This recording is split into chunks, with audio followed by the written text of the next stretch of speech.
An amazing couple of interesting columns over the weekend, but the one that generated the most, discussion amongst my circles and on social media. Though I didn't tweet much this weekend. I'm going pretty well. It's not quite cold turkey, but it's close.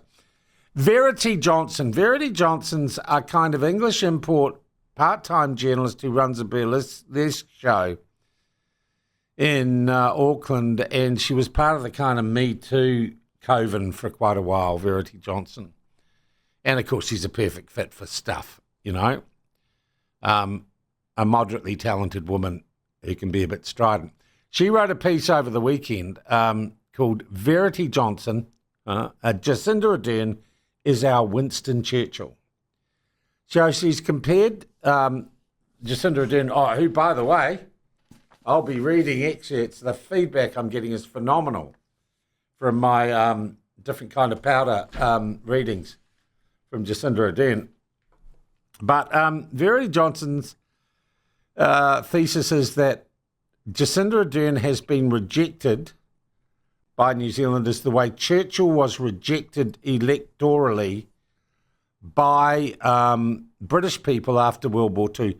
Having taken them through this great crisis, she was then spurned because she reminded people of the crisis. This is in response kind of to Ian Taylor's open letter to Jacinda Ardern, which I thought was quite funny in itself. And of course, there's a fair bit of, it's all misogyny, and people are so mean to Jacinda. So this is the thesis. And Verity Johnson does the best job she possibly can of making the comparison.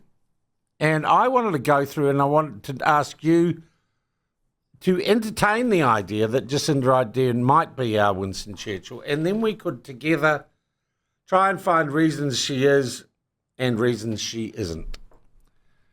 Did I say disco? I'm sorry, I said different kind of powder. That was just me misspeaking. I meant different kind of power. Sorry, someone says, now everyone's got an opinion. Who's the best All Black? I don't know. But boy, you're all Albon, Alvin. Okay. Here's the reason she might be. Yes, she was Prime Minister during a difficult time. World War II, COVID, don't know if they're the same things, really. Christchurch Massacre, World War II, I just don't think it's a valid comparison, I'm afraid, Verity.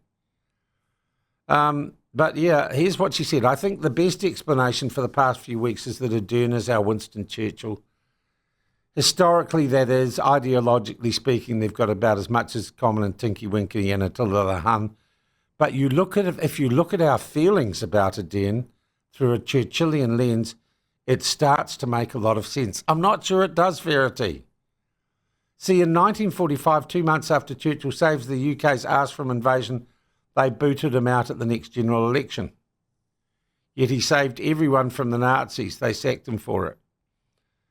But did Jacinda save us from the Nazis, Verity?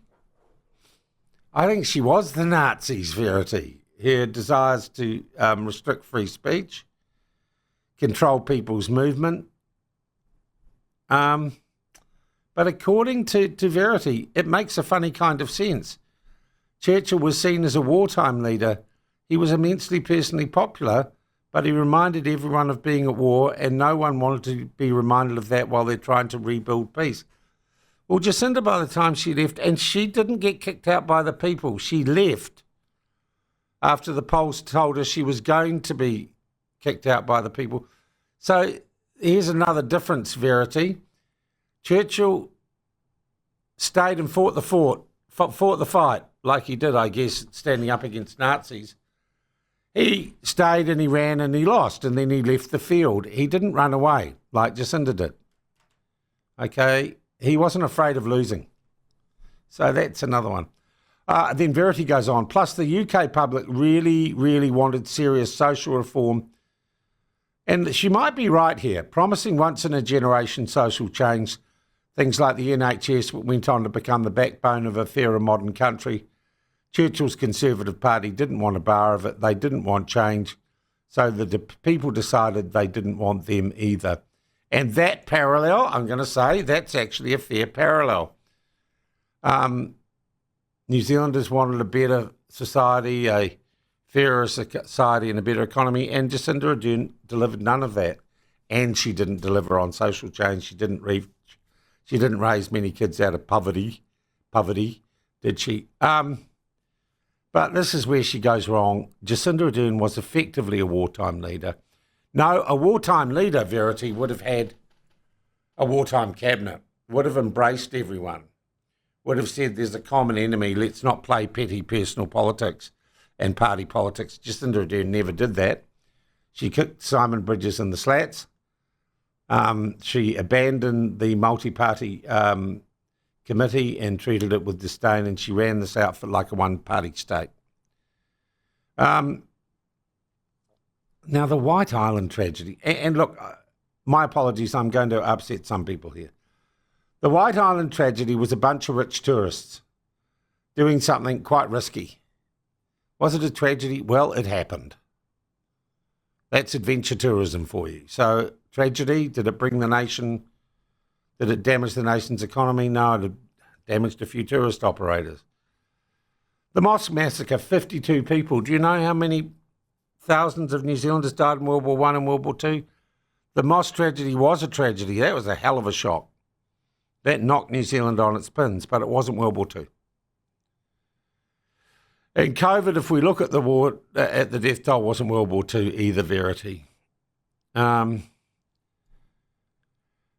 Churchill, says Verity, Ardern's a great leader, but she brings up very painful memories, creating adoration and loathing. Well, you couldn't disagree with that.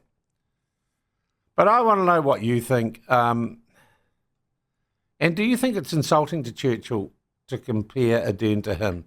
And I'm going to say this too about Churchill. Yes, he was a racist white man from a time... You've got to understand that Winston Churchill was a man of his time, probably the greatest man of his time. But I don't think, Verity, that years from now people will be quoting Jacinda Ardern and her kindness mantra. I don't think the book I'm reading at the moment, A Different Kind of Power, is going to be revered and kept in the Bodleian Library like the works of Winston Churchill.